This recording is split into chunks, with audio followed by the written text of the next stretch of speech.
Live from New Delhi, you're watching DD India Live, India's voice to the world with me, Deepika, coming up in the next 30 minutes. Bangladesh Air Force training aircraft crashes in a college campus in Dhaka. At least 16 dead and several reported injured in the accident.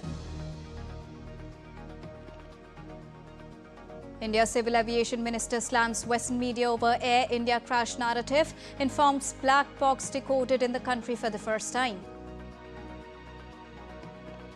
Prime Minister Narendra Modi says world witnessed India's military might in Operation Sindoor, calls monsoon session of the Parliament a celebration of victory. Japan's ruling coalition loses majority in the upper house. Prime Minister Shigeru Ishiba vows to remain in the office for the US tariff talks. Opposition weighs a no-confidence motion.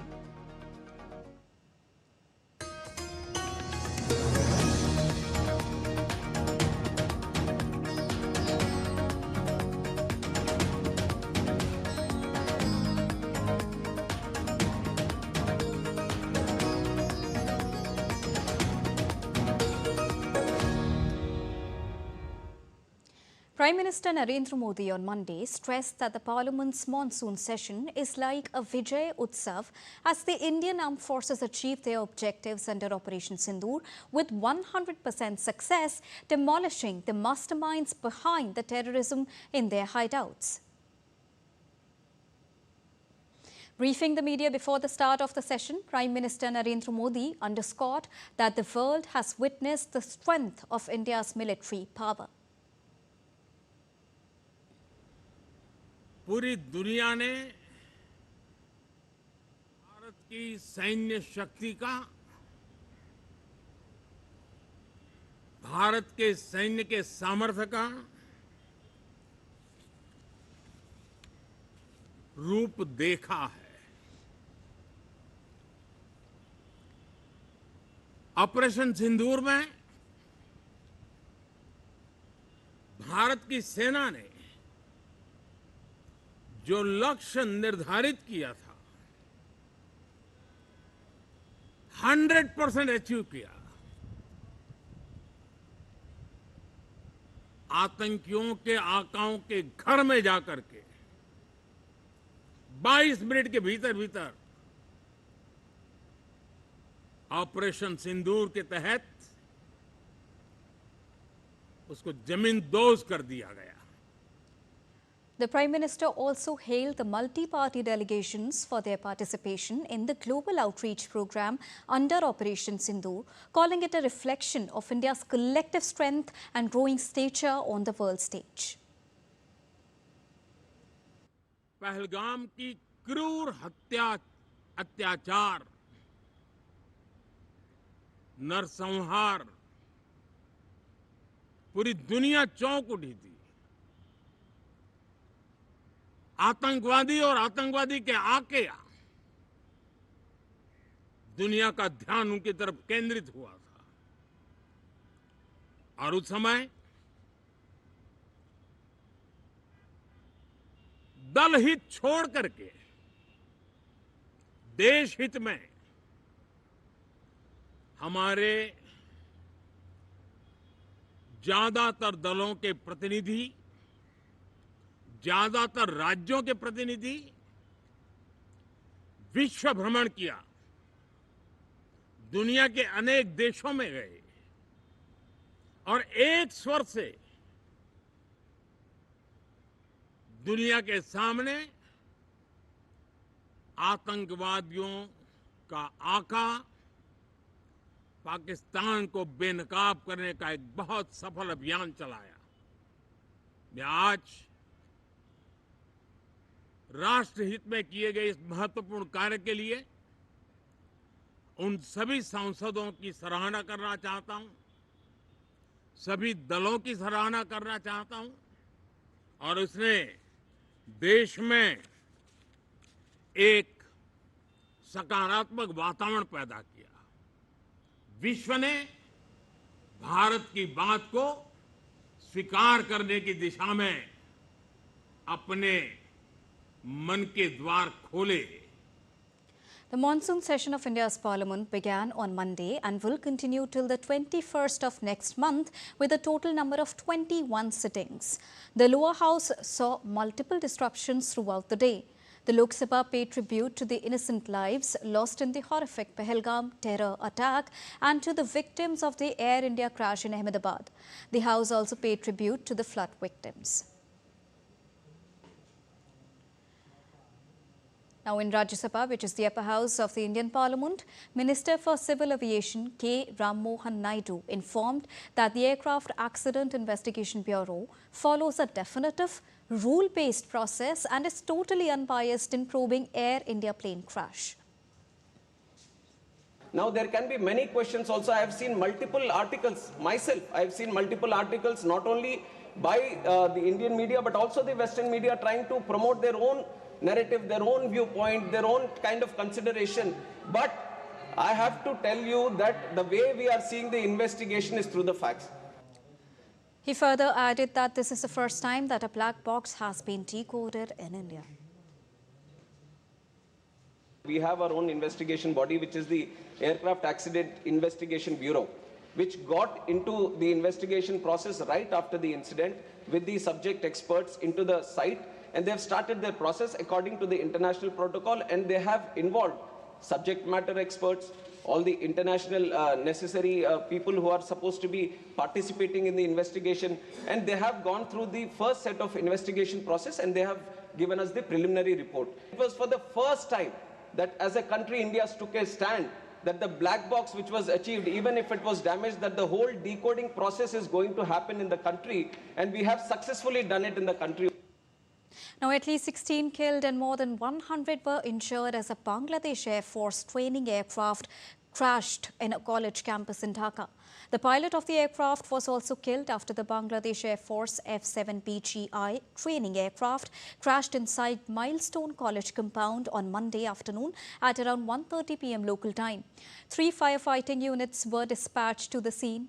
A senior official at Hazrat Shah Jalal International Airport also confirmed the incident but did not provide immediate details regarding the casualties or the cause of the crash. The Bangladesh government has declared a one-day state mourning day following the incident. An emergency hotline has also been set up. The number is 01949 043697.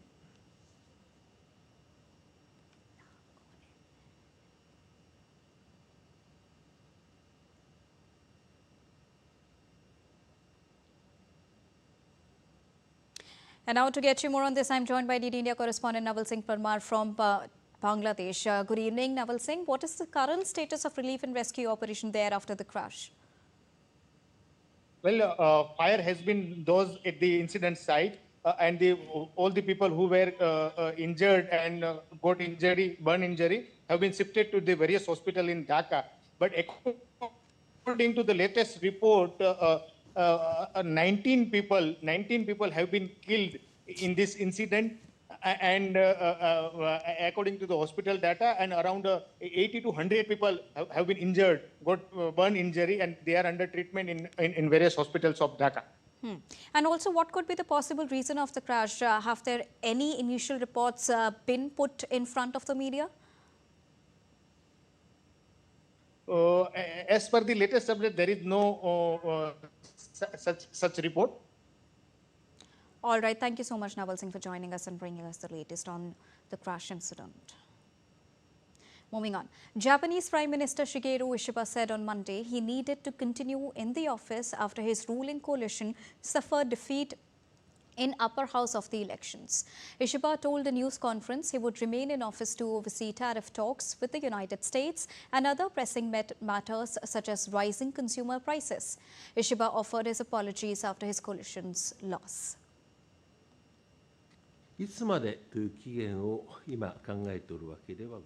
I am not currently thinking of a deadline of when I will continue till. As I mentioned earlier, we will do our utmost to find a way to resolve imminent issues such as the US tariff measures, rising prices, natural disasters that could happen tomorrow, and the most complex and challenging security environment of the post-war era.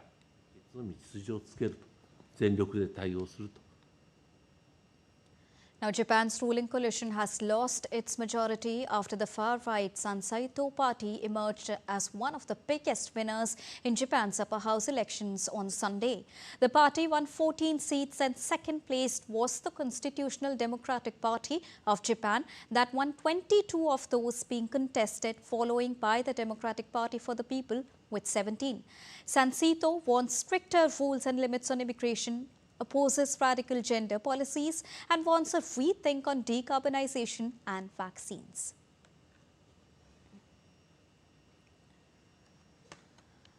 Well, the Japan government has lost its control as Prime Minister Shigeru Ishiba weakened his grip on power, with the opposition's tough talk on immigration grabbing the nation's attention. Many nations want change in immigration policies, citing rising consumer prices and leading to rise in criminal activities. Here's a report on anti-immigration clashes around the world. Take a look. In the United Kingdom, new anti-migrant clashes erupted in London on Sunday outside a hotel housing asylum seekers. Rioters threw bottles and smoke bombs at the police. Early on Thursday, 8 police officers were wounded in clashes. Several demonstrations were held in the Epping town after police charged an asylum seeker with sex offences. The country also witnessed anti-immigration riots a year ago in the wake of the fatal stabbings of 3 young girls in the northern town of Southport.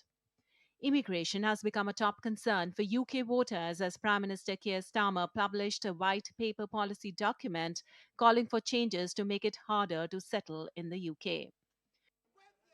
Recently, Spain witnessed unrest in Torre Pacheco town after migrants attacked a 68-year-old Spaniard. Riot police patrolled the streets to curb protest and clashes between the Spaniards and North African migrants. Spanish Prime Minister Pedro Sanchez defended immigration, citing economic benefits, and has accused Conservative Party Vox of inciting clashes. In return, Vox leader Santiago Abascal said the government's migration policies were to blame. Anti-immigration protesters were organized by far-right Confederation Party in Poland's Warsaw on Saturday. Participants shouting slogans of "Stop Immigration" took part in demonstrations held in more than 80 Polish cities. They demanded the closure of the borders with Lithuania, Ukraine, Belarus and Slovakia. I came here to show that we want peace in our country, that we have been an open country for many years. In fact, we Poles were refugees and immigrants to other countries for decades, even hundreds of years. So, I think now we should repay that by acting the same way. With recent timeline of events bringing the Japan government in the spotlight, illegal migration has now become a global subject, with many governments facing backlash from the people, leading to turmoil. Bureau Report, DD India. Now, Kremlin on Monday said that it favors a new round of talks between Russia and Ukraine. The remarks came after Ukrainian President Volodymyr Zelensky on Saturday said that Kyiv has sent Moscow an offer to hold another round of talks within this week. An exchange of prisoners was held after the two nations held talks in the month of May and June. From the Russian side, there are no changes in the negotiating team. You know that we are in favor of holding the third round of talks on peace in Ukraine. As soon as we have final idea as to the dates of talks with Ukraine, we will immediately let you know. Over 100 ambassadors and heads of Ukrainian diplomatic missions from around the world gathered in Kyiv for a conference hosted by President Volodymyr Zelensky. The event aims to enhance cooperation between Ukraine and its international partners, promote Ukraine's global interests and boost diplomatic efforts in key areas. Zelensky has emphasized that diplomatic efforts should focus on 3 primary areas, including arms supplies, reconstruction efforts and sanctions against Russia.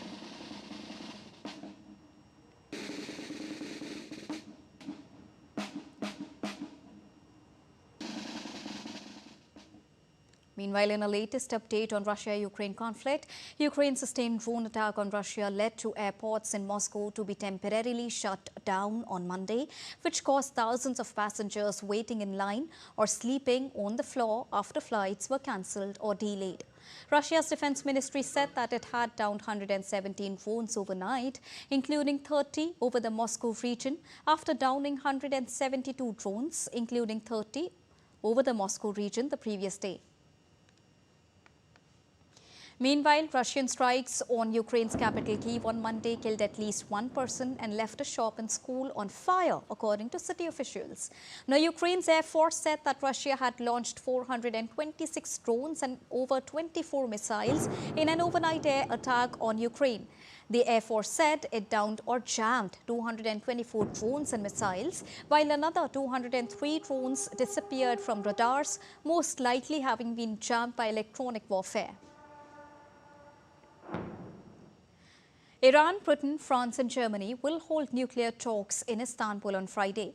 Iranian diplomats will meet the counterparts from Britain, France and Germany, known as the E3, after the trio warned that sanctions could be reimposed on Tehran if it does return to the negotiating table over its nuclear program. Iran and the United States have held several rounds of nuclear negotiations through Omani mediators before Israel launched its 12-day conflict against Iran. However, US President Donald Trump's decision to join Israel in striking Iranian nuclear facilities effectively ended the talks. The three countries last met with Iranian representatives in Geneva on the 21st of June, just one day before the US strikes. Time to take a short break, but still to come on the other side. Philippines President Ferdinand Marcos Jr. arrives in the US ahead of a scheduled meeting with President Donald Trump.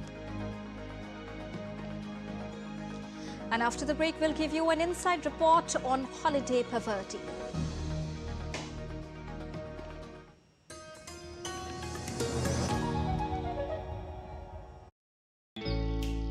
Jharkhand will mesmerize you. With majestic nature, rich heritage and colorful culture. Hello. Johar. It fits perfectly. Thank you. Full workout ho gaya. Ready?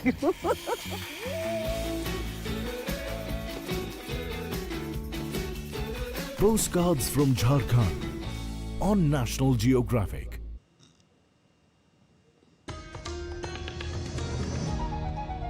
Welcome back after that short break. You're watching DD India Live. Now let's get you weather updates. Now, severe weather conditions continue to lash part of the globe as typhoon and relentless flooding have disrupted lives, raising fresh alarms about climate extremes.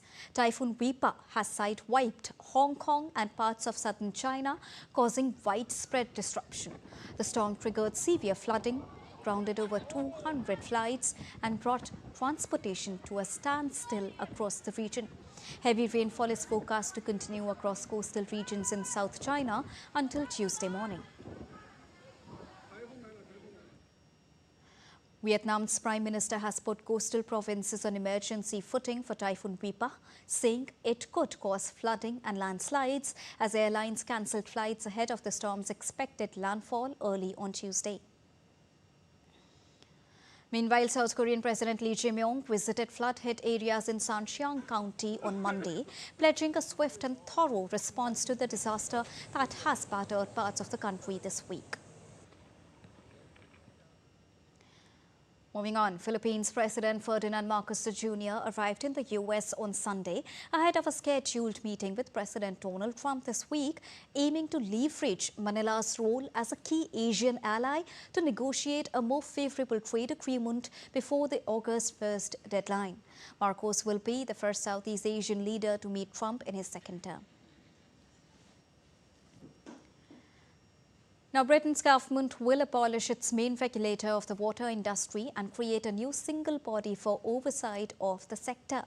Now, UK's water regulator will be abolished as the government has promised the biggest overhaul of water since privatisation, of what will be replaced by a new single powerful regulator, which will also take on water-related responsibilities of the Environment Agency. Meanwhile, the privatised water industry in England and Wales has provoked public fury by releasing record levels of sewage into rivers and lakes. Now, this has prompted the Labour government to promise major reforms when it was elected last year. Well, around 42 million employed people in Europe classify as living in holiday poverty, meaning they cannot afford a one-week vacation away from home. Here with more details is Deutsche Welle correspondent Emily Leshner reporting from Berlin. Emily, why is this significant?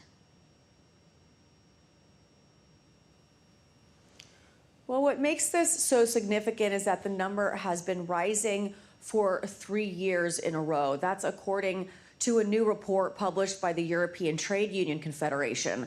In 2022, 14% of people working and living in the EU couldn't afford a vacation, and just 1 year later, the rate increased 1 percentage point. That 1 percentage difference may not sound like a lot, but that's an additional 1 million people that can't make ends meet if they go away for a week. And we know through scientific research, of course, that time off from work is very important for mental health, for well-being, to avoid burnout, for enhanced creativity and productivity, things that benefit the individual as well as the company they work for. So, Emily, what exactly is driving the rates to go up?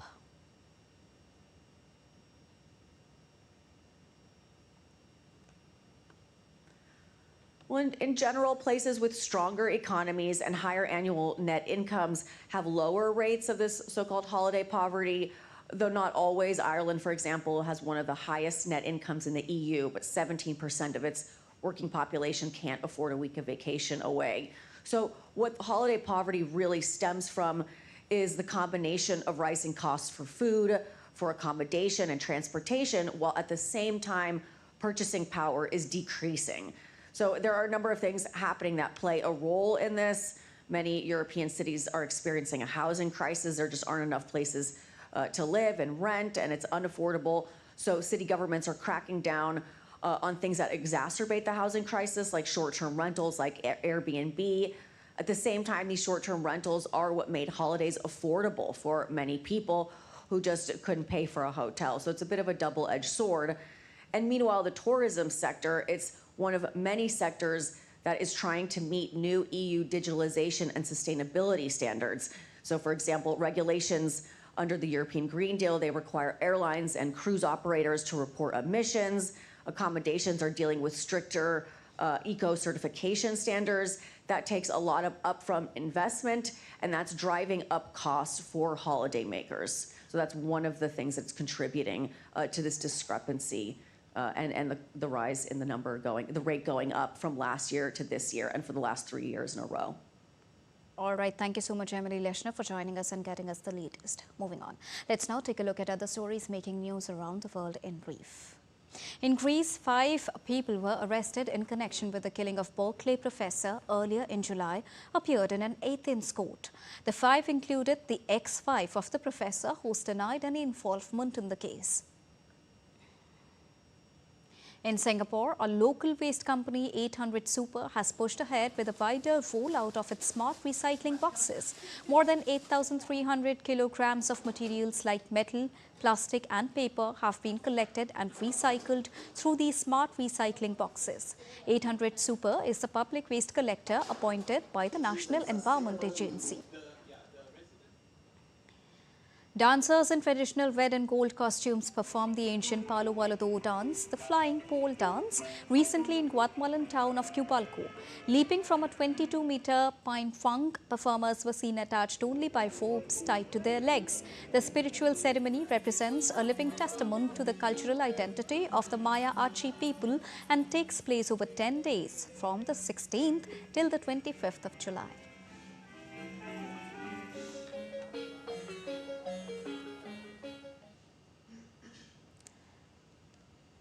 And now let's get you quick updates from the world of sports, to begin with cricket first. Injury troubles continue to mount for the Indian team as Nitish Reddy and Arshdeep Singh have been ruled out of the 4th test against England. All-rounder Reddy, pacers Arshdeep Singh and Akashdeep suffered injuries while training for the Manchester test that begins on Wednesday. The all-rounder has been ruled out of the remainder of the series and will fly back to India for recovery. Meanwhile, Arshdeep has been ruled out of the 4th test and his progress will be monitored. Selectors have added fast bowler Anshul Kamboj and retained Akashdeep in their squad for the final 2 tests. The 4th test is vital for India as host England lead the 5-match series. Well, chess global governing body FIDE has announced India will host the World Cup from the 30th of October till the 27th of November this year. The FIDE added that the host city will be named later. The tournament will feature 206 players in a knockout format, with the top 3 earning spots in 2026 candidates tournament, which determines the challenger for the World Chess Championship. Moving on, devotees across the North India flocked to the temples to pay obeisance to Lord Shiva on the occasion of second Monday of sacred Hindu month of Shravan. The entire month of Shravan is dedicated to the worship of Lord Shiva and Goddess Parvati. Mondays during this period are regarded as the holiest day to perform Shiv Puja. Fasting and prayers offered are believed to fulfill heartfelt wishes, strengthen marital bonds, and bring spiritual upliftment. In the holy month of Shravan, according to the Bikram Samvat calendar observed in Nepal, today is the first Somvati Vrat. Shiva devotees fast and offer water and Belpatra to the Shivling for the fulfillment of their wishes. Pashupatinath Temple, a popular worship destination for Shiv devotees, witnessed a huge crowd. The temple was decorated with flowers and various religious motifs and eye-catching props. Pashupatinath is a UNESCO World Heritage Site.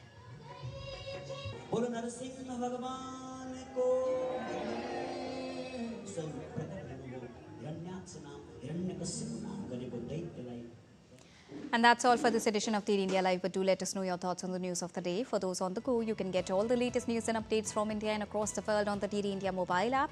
The app is available on both Android and iOS platforms. Scan the QR code on the screen to download it right now. We'll be back with more news as it breaks here on DD India. I'm Deepika, and from all of us here in New Delhi, thank you so much for watching DD India Live. Namaskar.